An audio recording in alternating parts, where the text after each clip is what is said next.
संघर्ष हमारे जीवन में बहुत ज्यादा रहे हैं, लेकिन हमारी पढ़ाई को लेके हमारे बाबूजी ने कभी भी मतलब है कि कोई समझौता नहीं किया। उसके लिए उन्हें जो भी करना पड़ा। एक समय ऐसा था कि रहने के लिए घर नहीं था, तो फिर स्थिति ऐसी आई कि कैसे रहा जाए, मतलब कैसे क्या हो जाए। तो माँ लोग चली गई मामा घर, माँ और दोनों छोटी बहन। हम नहीं गए क्योंकि हमारी पढ़ाई थी। 5वीं कक्षा का मैं विद्यार्थी था उस समय।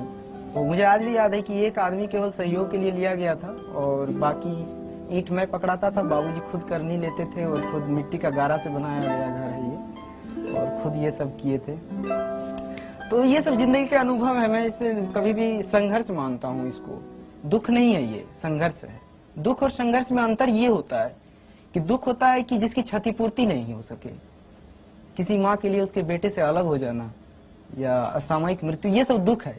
लेकिन ये तो जीवन के अनिवार्य अंग है, इसको संघर्ष कहते हैं और संघर्ष हर एक के जीवन में।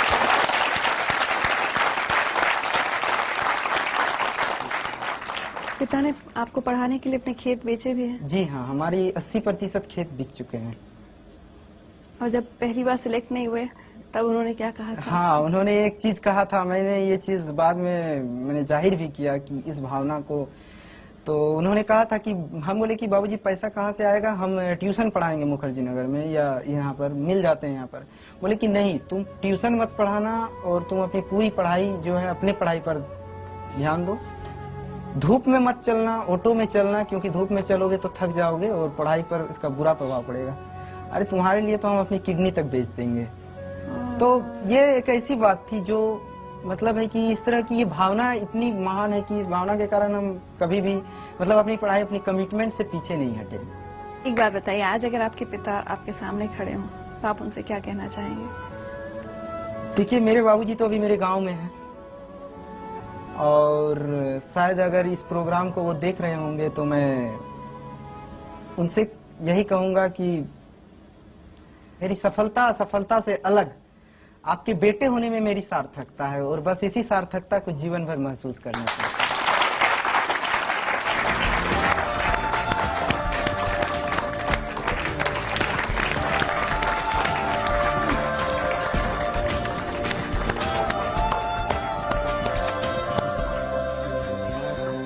ये तो सरप्राइज।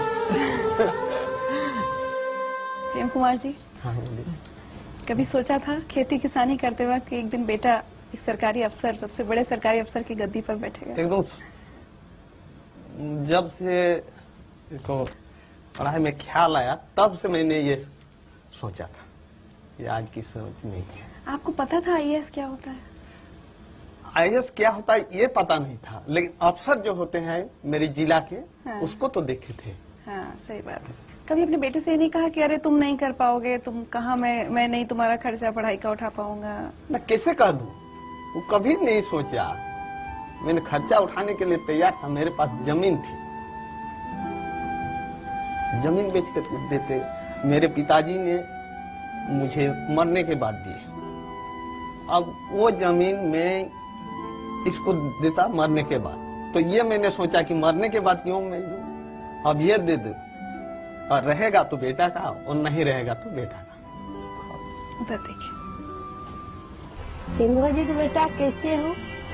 आप खाने पाने के ध्यान दीजिए। आज तुम्हारे लिए गुड़ रोटी बनाई है। आज 3 दिन से ज्यादा खाना पीना का ध्यान दीजिए। आज तुम्हारे लिए हम दुल्हन खज के रखे हैं, रिश्ता तय हुआ है। खाना आपको तैयारी गुड़ रोटी है।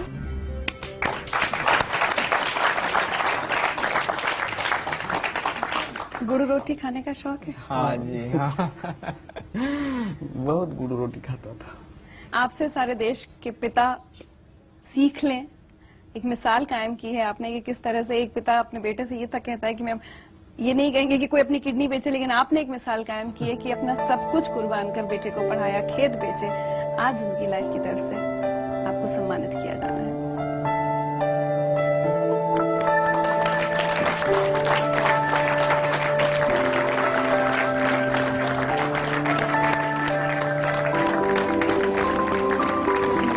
एक तोहफा आपकी।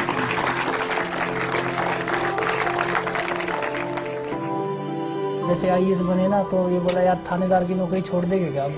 मतलब ये था थानेदार ही ना छोड़े, साथ में साथ ये भी रख लो।